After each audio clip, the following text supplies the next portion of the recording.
Thanks, Eric. Well, hello, everyone. Just a little bit of background on me. I happen to be an attorney, but haven't always been an attorney. I spent about 20 years in construction. I started out as an iron worker at a local 433 here in LA, so I was around safety a lot from the, I guess, the beneficial side, the user side of it. Then I went into the crane business and was one of the OSHA crane certification companies here in California. We did the annual and quadrennial certifications on cranes.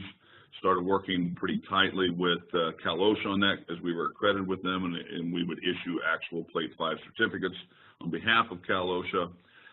Started sitting in on some advisory committees and got the bright idea of going to law school because I would get sued, and then the attorneys I would deal with didn't know exactly what a boom hinge pin was, or a shiv, or a rotation bearing, and I said, maybe there's a niche. And so here I am now, another 20 years later, on, I guess it'd be my third career, and my practice focuses solely on workplace safety. My firm, Ogletree Deakins, we're worldwide. We're in 5 countries and 42 states, and we have licensed practitioners, I think now in 49 of the 50 states. We focus on labor and employment defense, and then we have a robust workplace safety group spread out across the country, comprised of about 50 different attorneys. I run the California workplace safety operation out here, where underneath me I have 5 or 6 now attorneys that focus on workplace safety, OSHA, OSHA, and some of the surrounding states. I also do some rulemaking exercises and sit on the OSHA Directors Advisory Committee, or now they just call it the OSHA Advisory Committee. It's appointed under Lynn Welsh back, I don't know, geez, how many years ago? 10 years, 12, 15 years ago. And then I sit in on a lot of the advisory rulemaking. So my practice is comprised of representing employers and trade organizations in the rulemaking process, and then in addition, which is a necessary evil, the appeal process. Today we're going to talk a little bit about the appeal process, how to deal with the OSHA inspection, some of the do's, don'ts, a little insider baseball that deals with those. A little bit about your IIPP and the importance of the IIPP in the process, and decisions to make during appeal, whether to appeal, whether not to appeal, although I don't think there's ever one I say don't appeal. I think Eric threw that nod in there on me. And some inspection strategies whenever OSHA is inspecting. Also, I welcome questions as we go through this. In a webinar, I know it's a little bit harder because it's not a live audience, so I can't tell whether you guys are asleep or awake or what have you. But as we're going, please feel free to ask questions as they come up. If there's a question you ask, and I'm going to get to it in a little while, I'll just, Eric will bring it up, and I'll say, hey, I'm going to answer that in a little bit. But most of the time, it's timely, and we'll cover it when it comes in. So with that, let's get into a little bit of what I'll call primer code speak. And what do I mean by that? As you can tell by the slide here, sometimes when we're dealing with OSHA and regulatory agencies, it's hard to tell by the regulations what they want. This is a prime example. This is the pedestrian bridge sign to Canada. However, at the same time, right beside it's no pedestrian crossing. So what the heck does this mean? How do we do it? I feel like sometimes we're in this log jam. We're going to try to work through some of these log jams as we go through today. What does that mean? Well, communication.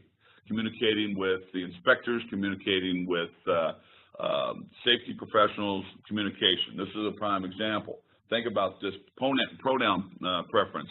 I see this all the time whenever I am going to trial and we have someone on the witness stand or taking a deposition, something related to the workplace safety. Think about this, how the sentence, when we're in person, it'll say, hey, I'll position a target, and when I nod my head, shoot at it. Well, if you really boil that down, what is shoot at it, modifying. Head, right? Because it's following the last noun. So, again, I'm not going to give a whole English lesson, strunk and white here, but these are things you need to think about when you're communicating with an inspector. Pronoun use. They always do that. Well, does they mean your guys? Does they mean a vendor that comes in? Those sorts of things. So you got to be thinking about that, which we aren't always when we're in everyday speak, thinking about what we're saying. Another prime example of confusion. Okay, use this side. Well, what side of the sidewalk does that mean? Both sides? Neither side? This is the confusion I'm going to try to untangle a little bit as we're dealing with working with inspectors, Cal OSHA inspections, COSHOs, and the like. So as we deal in life, same thing with Cal OSHA inspectors, and different folks that we're dealing with in this process. What kind of personality are we dealing with when the inspector shows up? Is it the Cal OSHA inspector that we see this all the time? There's an answer for everything. You see Mr. Gadget in the upper right-hand corner. No matter what it is, they got a solution to it. Or is it the Terminator? Is it the one that comes out and they are gung-ho and they're going to change the world and every employer is a bad guy and we're going to get them? Is it the inspector personality that is very caring and they want to nurture the employee through this, or they want to nurture you through it? All of these personalities, you got to identify that up front and ensure that you know who you're dealing with and what you're dealing with, and work within that personality trait of the inspector. We're also going to deal with a lot of different words in the statutes and in the regulations as we go forward. Now, also keep in mind as you're going through this, the different personalities may interpret the words differently. These are some of a list of some of what I consider vague and ambiguous words that are strewn throughout Cal OSHA Title 8 regulations. Acceptable, substantial, reasonable, practical, secure, timely, safe. Well, keep in mind all of these words will mean something different in the eye of the beholder. So where applicable, how do you determine if it's applicable? Is it applicable because something happened and then all of a sudden then that safety order is applicable because something happened? That's where we get into these vague arguments. We call them performance standards. Shall be considered. Does that mean considered by the person that evaluated the job site at the time, or the person or the employee that was doing the work at the time? Did he or she consider the distance from the edge before they started the task? Or does that mean the employer should have considered before he assigned the task?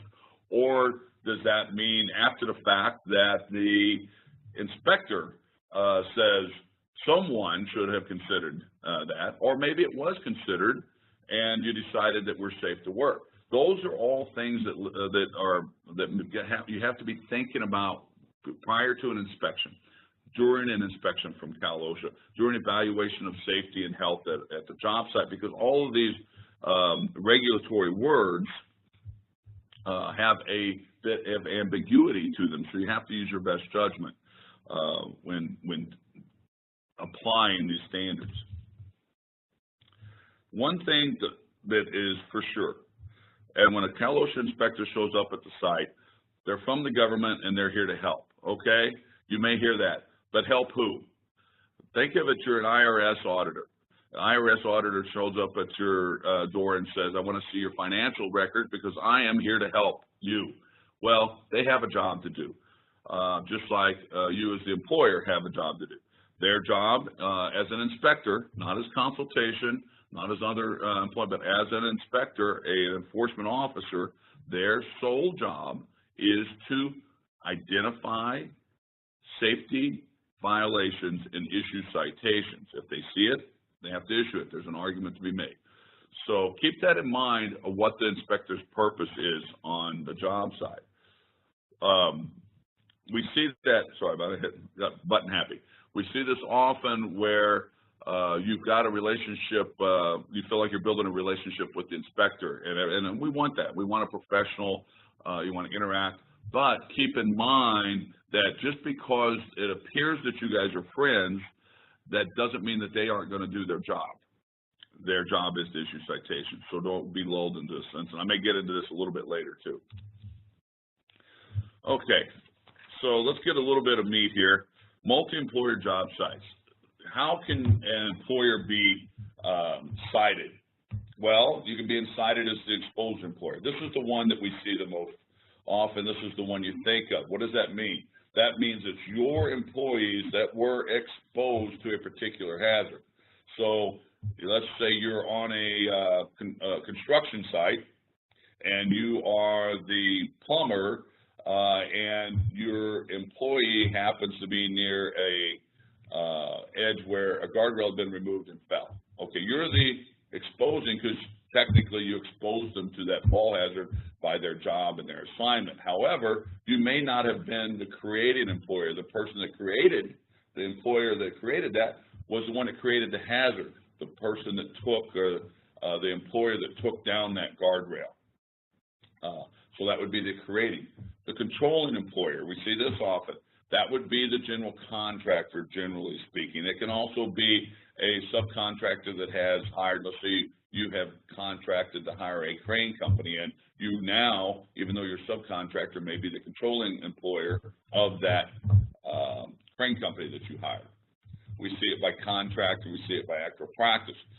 So therefore, you may not be held to quite the same standard of the one that's doing the means and methods as the plumber, but you had an obligation to the job as a whole to ensure that whoever's responsible for that guardrail being installed was installed before your other contractor came in. So that's how the controlling contractor gets to.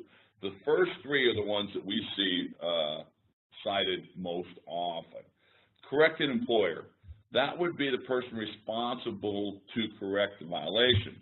So in this scenario I just gave with the guardrail, maybe the correcting employer may be the framing contractor on this job, and they're going to be the one that is responsible to put that guardrail back in, and they hadn't done it in this case, and so they were the correcting employer that failed to correct the hazard, although they didn't create it.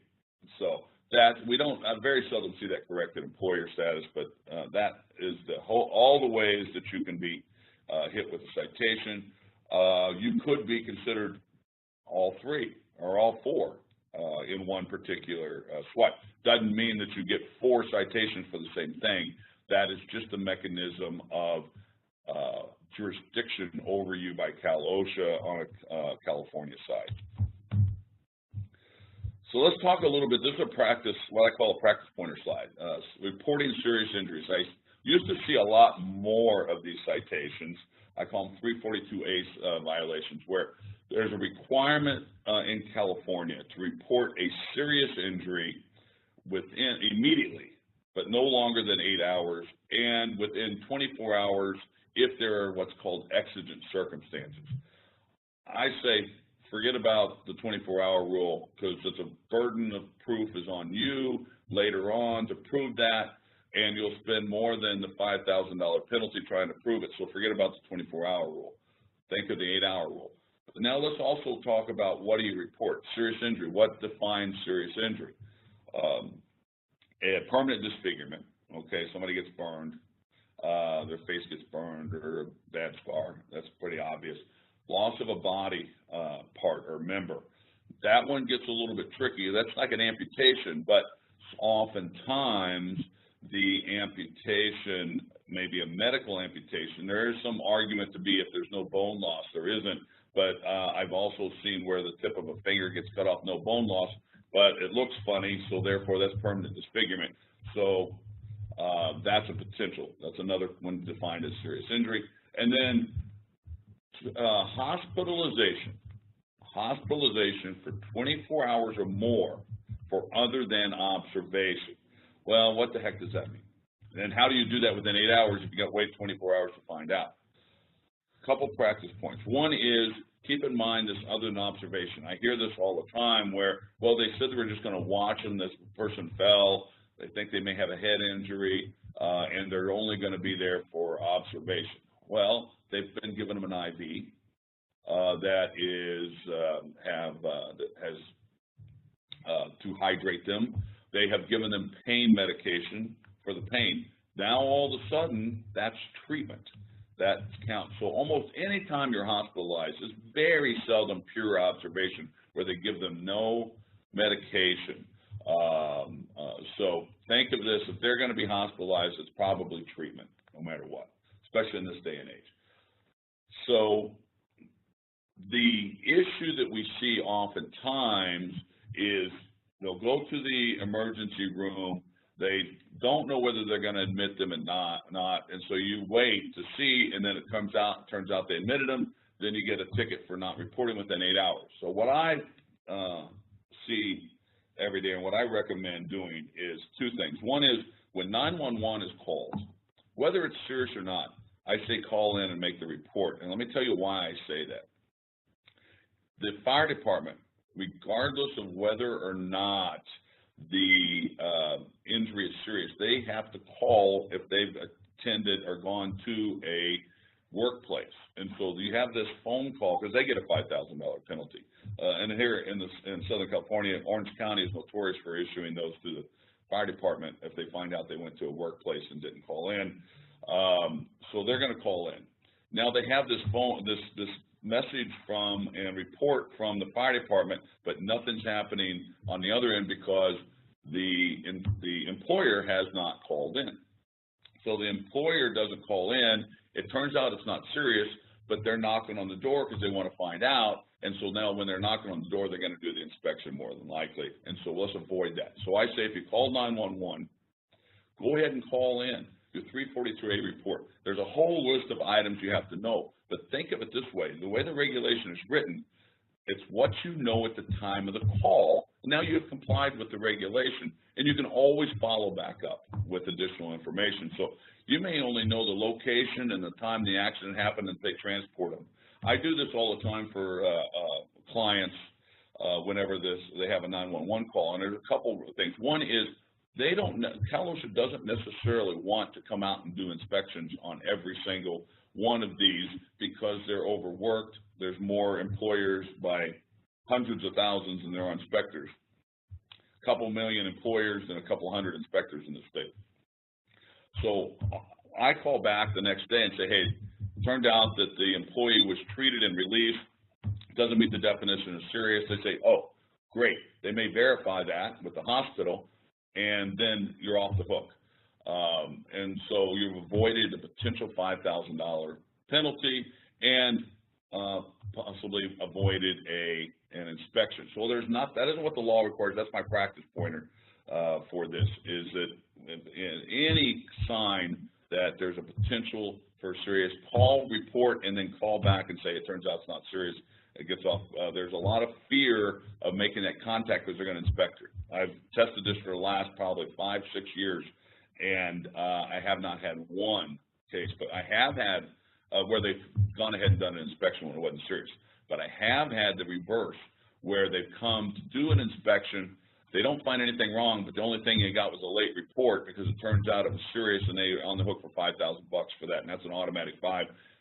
They can't go in an informal conference and get that reduced because the labor code requires an ALJ to reduce that. ALJ, pardon me, that's a judge, administrative law judge. A couple other points. If it's a multi-employer site, meaning you have, let's say construction, you have a general contractor, subcontractors, one of the subcontractors' employees, the general contractor, the controlling contractor has no obligation to report. Just the employer itself. It's the employer that has, meaning the subcontractor, in this case, it was their employee that was hurt. They have the obligation to report.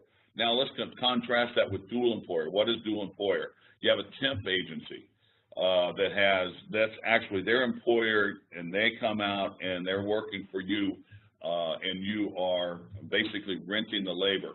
You both the staffing company and the employer that is receiving the employee from the staffing company. They both have an independent obligation to report that. That gets messed up a lot of times. They'll think that the staffing company reported it, or the reverse happens, and one or the other gets a ticket. You both have an obligation to report. One last practice point. I didn't mean to spend so much time on the slide, but I see a lot of action on this issue. Let's say you fail to report and OSHA comes out and they do the inspection. I see this happen oftentimes in a fatality, where OSHA is out there within 4 hours because they get wind of the fatality. And then the employer thinks, well, because OSHA showed up, I don't have to report. Turn around and make the report, because that avoids that $5,000 penalty. Or if they're late and you don't report, there's no reduction. If you're late and they show up and you go ahead and make a report, then at least you can get a reduction by the ALJ. Kevin, I had a question come in. This may have already been addressed. Sure. I don't know, but it says, can you get inspected by a random selection or just by serious or whistleblowing? Oh, good question. You can be inspected random, what they call a programmed inspection. Programmed inspection can be the computer just spits out these, 20 companies randomly. It can also be an area, so they'll take an area and sweep. They'll decide, okay, we're going to do the job sites within this square block area of Orange County, whatever. There can also be industry-focused sweeps, where we're going to hit all the roofers in this area. We're going to hit all of the, whatever food processing manufacturers within this area of City of Industry. Then you also have what's called a formal complaint. A formal complaint is a complaint lodged by an employee against their employer, or in what's called an employee representative, which would be like a union representative for a particular employer. They're mandated to inspect. Oftentimes, if the information gained does not give the indication to the OSHA office that it may rise to the level of a serious allegation, oftentimes they'll send a letter. If you get a letter, what I call a complaint letter, saying, hey, someone complained, here's what they said was wrong, that's a good sign. That means that they're basically wanting, hey, check on this. We don't necessarily think this is an issue with validity, and send them back. It closes out and goes away. Oftentimes, although, you will end up knocking on your door, boots on the street. Then there's also what they call a referral. We see that often where, and usually referrals are the other way. Usually it's OSHA comes out and makes a referral to maybe the Contractors License Board or the EDD or something. They see something that seems out of whack. But let's say the Labor Department is coming out and they're doing an audit of your payroll, and they see a bunch of unguarded saws. They can refer OSHA, and that's mandated. They'll come out. So programmed, complaint, formal, referral, those are your basic rationale, and then it's injury. So. Wow. Follow-up question from Dante. I think you might have said this, but clarification on ALJ? Oh, I'm sorry. That's administrative law judge. That is the judges that work for the OSHA Appeals Board, who hear contests of citations. So in other words, if you get a citation, you appeal that citation, you get in front of the judge is an ALJ, an administrative law judge, as opposed to like a Superior Court judge. Cool. Thanks, Kevin. Appreciate it. Sure. Okay. We reported the serious injury. OSHA shows up, and it's an opening conference. What's an opening conference? Well, that's the first thing that happens when OSHA shows up. Compliance officer, first thing they do is they should show their ID. And you think, well, why do we need to see the ID? Why is this?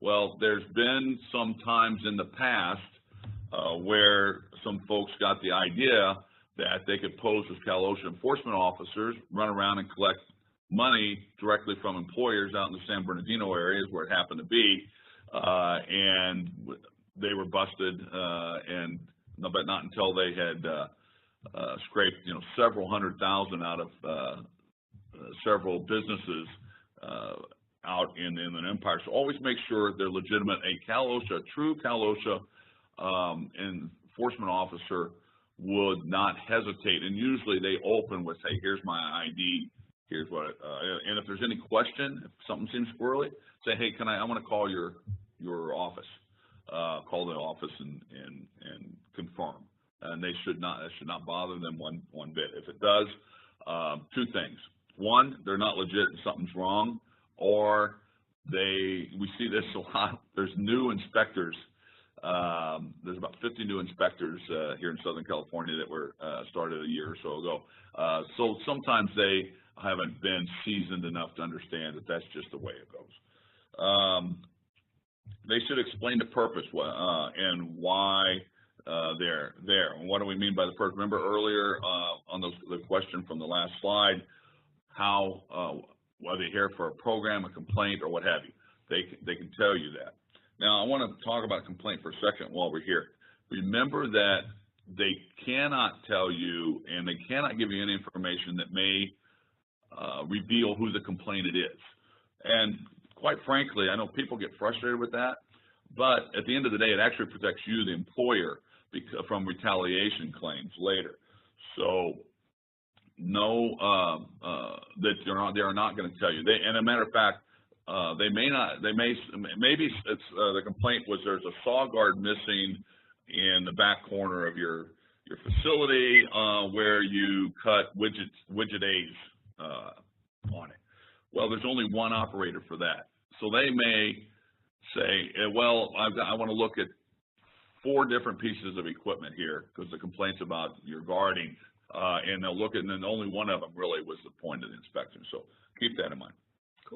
They'll explain the OSHA program, why they're there, what its purpose is, employee rights and employer rights. They'll go through that information with you. Now, as an employer, obviously you have the right to deny their access. I don't recommend that, but they must ask for consent to inspect. So I want to talk about that a little bit.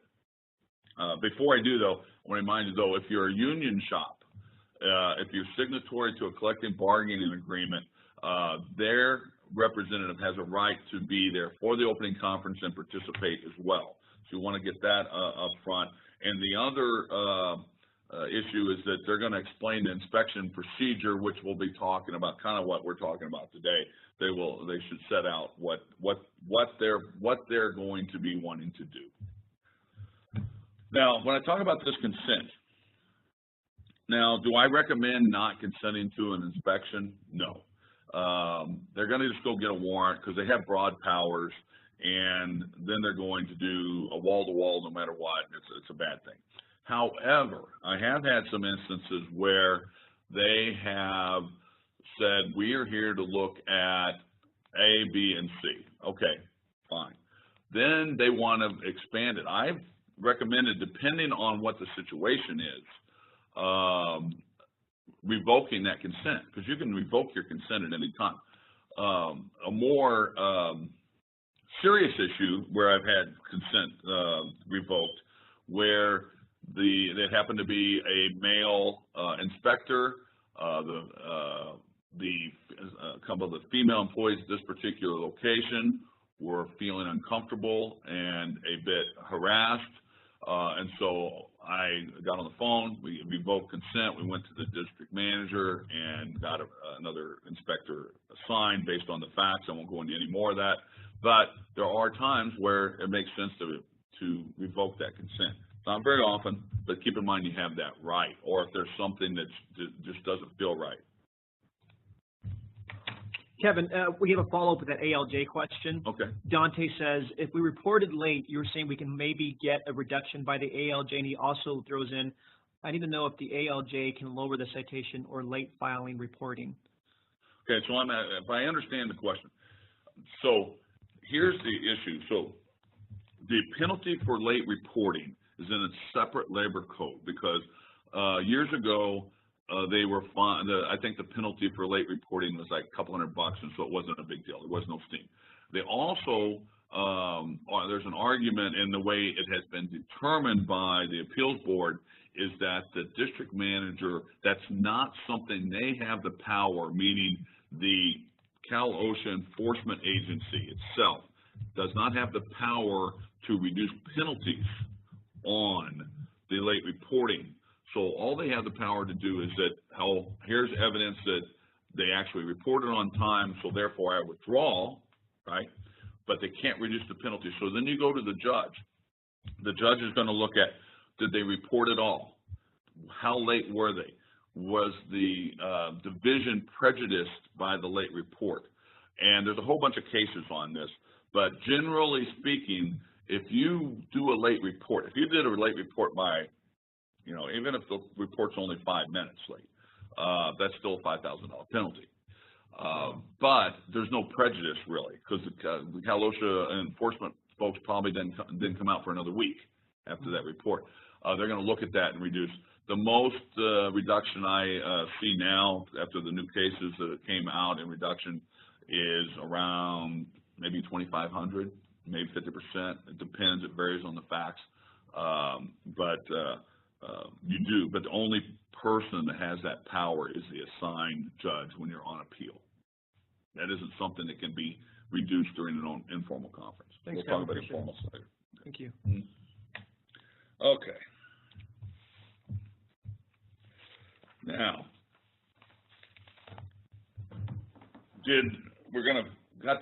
we've given them consent to inspect, and we're going to do the job walk. Well, keep in mind that the inspector is going to be walking through your facility, through your job site, so they would be expected to follow the same safety procedures that you would have for anyone else that visited or an inspector would be there. They have the right PPE. You have to have a hard hat. You have to wear nomads. They need safety toe shoes, whatever the case may be. So you want to ensure they have that.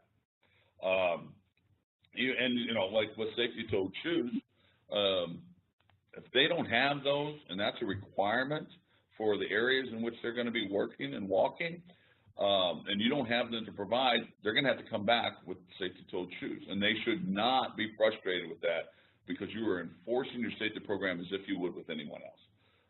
There could be special hazards or things that you want to identify. Forklift traffic on the job. Brief them on that ahead of time. I'll give you another example. I had a job down in San Ysidro that was right on the border. Well, one of the hazards they had were people jumping the wall, running through, stealing cars, trucks that were set up on the job site. So part of their briefing was, hey, what do we do if we see somebody? And, it's funny because I said, that can't happen that often. How much? They said it happens about 3 times a week. Now, another thing that's important, we don't get the photos that the inspector has taken until later on after citations have been issued, if they are. So I try to recommend take photos of everything that the enforcement officer takes a photo of, so you have an opportunity to view what they are viewing in the meantime before we get citations, or we want to see if there's something that needs to be corrected, quite frankly.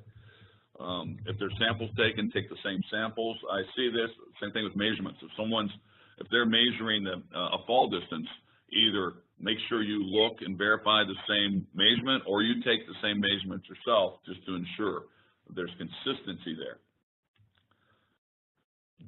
Document what you see and findings, but keep in mind that anything you document is not necessarily privileged. Then in a later on in document request or in the appeal, you may have to turn over those notes. So what I recommend is never put notes of opinions, speculation, or anything factual, like this is 6 foot 4 inches, make that note, but don't take detailed notes with opinions and root cause and all of those things, because that's all discoverable. It could be a roadmap for the other side to issue citations with. When I say don't ask questions, don't offer insights, I don't mean don't talk to the inspector at all. Be cooperative, but now is not the time. It's not a consultation visit. Don't say, hey, can you come over here and look at this? I've been trying to figure out how to abate this hazard, and I just can't. So now that isn't their job. They're to issue the citation for something, not to answer questions about how you do something. Same thing with insights. Don't say, hey, I've been thinking that we probably shouldn't be doing this. What do you think? That's not the time to ask. They're not consultation. So listen, be polite, and observant. I always like to say, God gave us 2 ears and two eyes and 1 mouth. We should always use them in that proportion. This is my commercial break. No. I just always find these funny little safety pictures of guys, flammable gas, and they're having a cigarette. Okay. The Injury and Illness Prevention Program. It's one of the most cited sections for Cal OSHA in the state as far as citations issued to employers. It applies to all employers doing business in California. I don't care if you just have 1 employee out here. I have a case where they only had 1 employee in California. They flew out to help with an installation of a product they sold, and they're from New Jersey. They got hit with no IIPP because the employee happened to unfortunately get killed at this work site during this demonstration. So keep in mind, people have this perception that there's an exception if you have less than 10 employees. That is only an exception to training documentation. What that says is if you have 10 or fewer employees, you can train your employees orally, and you don't have to have written support for that. That's the only exception in 3203 to size. Keep in mind, it's kind of become the Cal OSHA General Duty Clause. If you're familiar, if you have fed states where you've had operations, they use the General Duty Clause. There's a general duty to keep a workplace safe and protect your employees. They will use this. So if you have an accident, they're usually going to claim that you had a failure in either the implementation or the effectiveness of your injury and illness prevention program. So be mindful of that. The other thing to keep in mind is oftentimes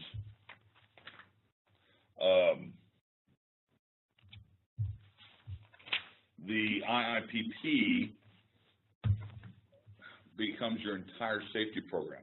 Now, there's been arguments, and I have a tendency to miss that too, but keep in mind your injury and illness prevention program is a document that basically lays out the foundation for your safety program. Who's responsible for it? What do you do to comply with your safety requirements at the job site? How do you communicate your safety program to your employees? What do you do to identify and assess hazards and correct them? What do you do for training? What do you do for your accident investigations? And what is your record-keeping requirements? Those 8 core elements, that can be done in a 3-page document. I so often see the safety program and labeled the IIPP, and that just opens it up for a lot of exposure. Keep your IIPP simple. That's your roadmap. And then all the other things, your policies, your inspection reports, and all that, those are documents that become your safety program as opposed to just your IIPP. And this line has been blurred over there. I've seen some great injury and illness prevention programs that have been written by great safety professionals, but they're missing some of the magic words the statute requires, and they get a ticket on them, even though they're better and they're more stringent. So don't be afraid to have a short IIPP and a very thick and prevalent safety program. There's a difference. Also, keep in mind that they're standalone documents. They don't have to be a part of your IIPP. Code of Safe Practices, HEDIS, although it says it can be part of your IIPP, but why? I'll give you an example. You don't have to have your IIPP on every job site in your company. You can be kept at your corporate location, but any place you have outdoor employees, you have to have your heat illness prevention program on site and available for review upon request. That's not the case with the IIPP. We see this line blurred. I'm not saying it's bad to have it out on the job site or at 2 different locations. What I'm saying is you don't have to. So when Cal OSHA comes knocking, if they ask for your IIPP, you give them that. They ask for the heat illness, you give them that. But if they're all one document, you give them, 4 inches thick, I can guarantee they're going to find something wrong in there. lotto program, your hazard communication program, all those are standalone. Your emergency preparedness document. Those don't, and I don't recommend them being part of your IIPP. I recommend them being part of your safety program and a standalone document. So whenever the OSHA request documents, you give them the one that they're asking for and not the big thick book.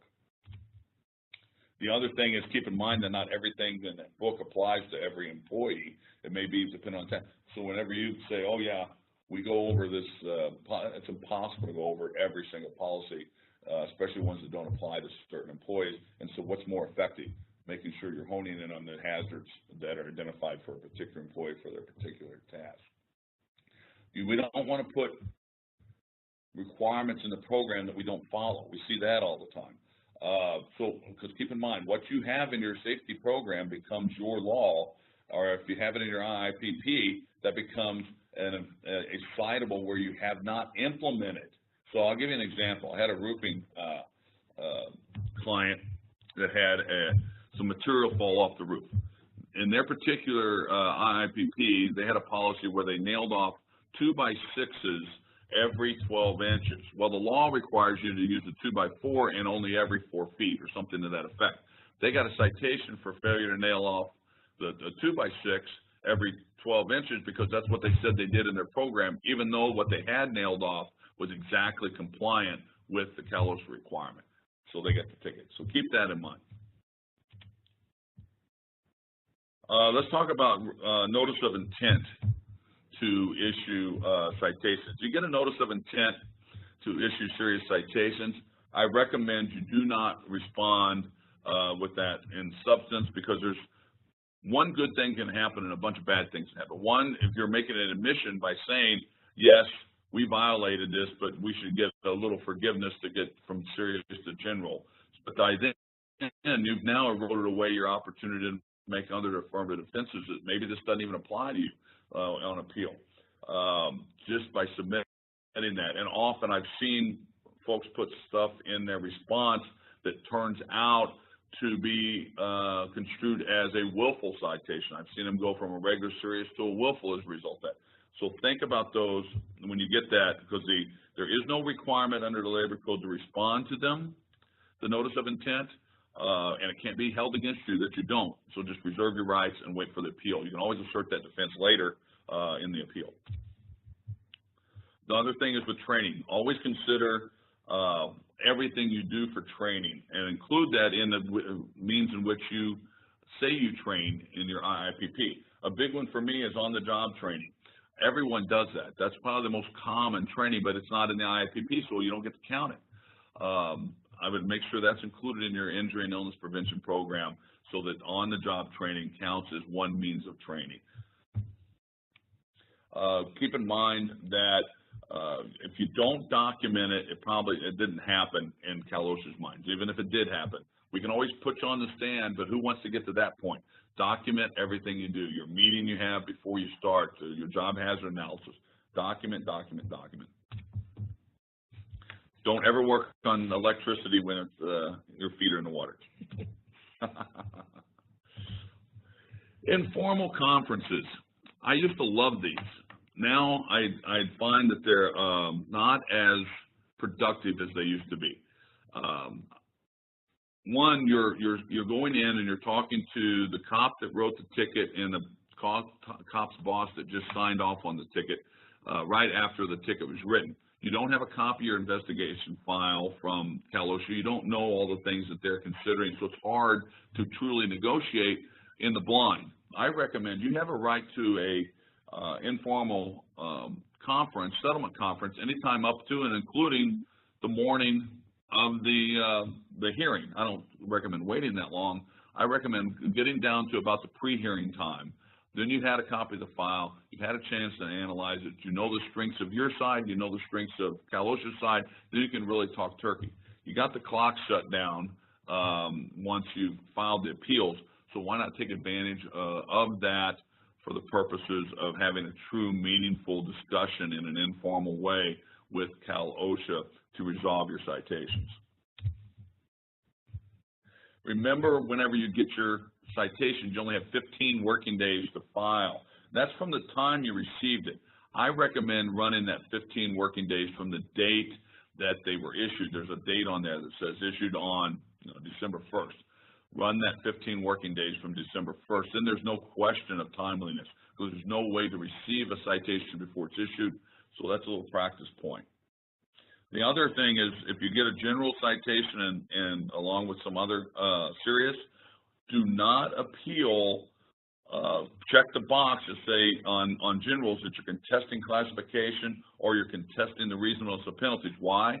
That opens it up on appeal to make it serious if the argument occurs because you put that at issue.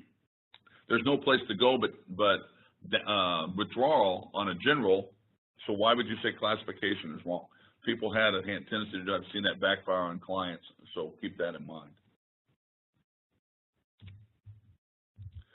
Whenever you're negotiating with OSHA to resolve a set of citations, it's always remember who you're negotiating, what the other side's motivations are. Oftentimes, it's not as much over the money as it is off the classification. Some businesses, some companies, especially in construction, we see this, or government contractors, if you have a serious or two on your record, that can affect your ability to bid. It's not about the citation amount because it's about the classification. Keep in mind that OSHA, oftentimes it's not about the money because the money doesn't go to them. The money goes to the general fund. They don't benefit in their budget. They don't benefit at all. But they do benefit, arguably, about the classification because they are judged by OSHA when they receive their grant on the percentage of serious citations that the division has issued. And so that's why oftentimes the sticking point is on classification more than money. So look at it from that standpoint when you're negotiating. You're not negotiating from a business standpoint like we're used to. There are other motivators. Okay, I'm going to talk a little bit about fatalities here. At the end of the day, chances are you're not going to have a fatality, but if you do, you need to know what's going on. There's a lot at stake when there's a fatality besides just the citations. Keep in mind, a company can be hit with $1.5 million in penalties and fines per count for a workplace fatality. The supervisor, the old be a supervisor or go to jail, the supervisor has individual criminal liability when a fatality occurs under them. So there is potential. They can go up to 6 months in jail, 1 year in jail, $150,000 fine. So keep all of that in mind whenever if you have unfortunate to have a fatality. Keep in mind also that the fine may be $1.5 million, court costs another average about $3.2 depending on what county you're in California. So one instance can be upwards of $4 million in exposure, and so that is very important to keep in mind, exposure. So whenever you have a fatality, I still get calls today where they had a fatality, they didn't get counsel, and I'm getting a call after citation are issued, and all of a sudden now they realize all of this has happened. If you have a fatality, get counsel. I don't care whether it's me or someone, but get someone that knows what they're doing that runs in these circles. Because you're automatically going to have a BOI investigation. That's the Bureau of Investigation. That's the Criminal Investigation Unit of OSHA. Oftentimes they're there together. There's no difference in the business cards other than the little fine print that says Bureau of Investigation. You don't realize they have started their criminal investigation. Then what happens, they combine with the DA later and say, hey, here's your nice package. They have 3 years to charge you with a felony. So they have a lot of time on their hands, and so you don't realize this is going on in the background. It's based on a labor code. You can also have manslaughter, involuntary manslaughter, negligent homicide, but the labor code 6423, 6425, that's the biggie. That's the one that is the easiest one to prove whenever you have a workplace fatality, and that's where the exposures I just talked about with the big penalties were. Now, if you have this fatality, you got to kind of balance your strategy between cooperation and reservation of rights. There's pros and cons to cooperation. I lean to cooperation. The pro is obviously it shows good faith. Can work towards convincing that you're cooperating and maybe this shouldn't be handed over to the DA, and it can help shield some of your supervisors and managers to individual prosecution. Now, cons, obviously, depending on what you're doing in that cooperation, can hurt your defense later, and it strengthens that us versus them mentality in the culture. So I lean towards cooperation. I've had much better results than stonewalling them. As we can see, stonewalling, there's a couple pros, but the cons, it gets real expensive. You're perceived to be guilty, and you're more likely to get multiple citations. Now, the other thing that's important, especially in fatality or serious injury, you want to start protecting your product. I alluded to this earlier in the inspection with the notes. Attorney-client privilege and work product privilege are very strong privileges to be able to assert. But how do you assert those? Well, for example, I would have a third party. I may have one of EHS's folks go out and do the root cause analysis at my direction. So that becomes then my agent and my work product. We can share that information without having to share it with the third party, meaning Cal OSHA or some other agency, with the management, and maintain that attorney-client privilege or attorney-client communication, especially in a fatality, especially in it. Because at the end of the day, we're about safety. We want to prevent these things, but we don't need to create more liability and more headaches in doing so. You want to consider, you know, when you're protecting hiring your outside counsel.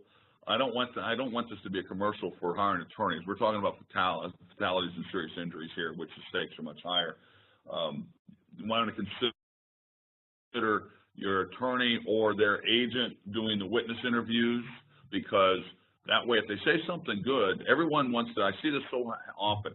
They may be working with a third-party safety consulting company, or maybe EHS is doing your consulting. Now, they know better than to go run out as soon as there's an accident and take all the witness statements and write them down, because that's discoverable. They're going to call either your attorney or someone and get direction. So if an attorney writes down what someone said to them, that's their thought and their product. They can always convert that into a declaration later and ask if it's good, ask the witness to sign it. But then if it's bad, you don't have to, and you know what you're up against, but you don't have to share the bad stuff. So keep that in mind when you're going through these analysis with your safety folks when there's a serious injury or a fatality. Abatement, we still see the expedited process when you have an abate or we haven't given them notice of abatement. Be careful with the timing. Talk to whoever handles your Cal OSHA matters about timing of abatement and what you should do as far as filling out abatement. I'm seeing inspectors ask for abatement forms filled out before they issue citations. No, no, no, no, no. That can be an admission. Doesn't mean maybe you already fixed it, and maybe it's no big deal. And when they're out there, they said, hey, put that guardrail. Do not sign that until after you got the citation, so you know exactly where they're driving at, so it doesn't become used against you later. Indoor heat illness is coming. The rulemaking's working on a package now, so be ready for that. Same thing with workplace violence. We saw last year health care having workplace violence standard. Now we're going to see it for general industry. That means everything from the construction guy to the factory to your high-rise business. Construction for fall protection, there was a strong federal push to change California's. The push is still there, but not as hard under the Trump administration, so we'll stay tuned on that. It's still status quo. And this is important. Repeat violations, the standard changed last year, January 1st. Haven't seen much action on it, but it's a 5-year tail now instead of a 3-year tail. It's important to remember. And then this 300 log reporting, we hear this a lot because the feds passed as this electronic reporting requirement. California has not adopted that. It's still status quo on your 300 logs. The other thing is, if you deal with silica, the construction standard has been in force and effect now since last September. Make sure that you've gotten with EHS or some other folks. We have to make it somewhat generic here, but EHS to do your silica evaluation if you got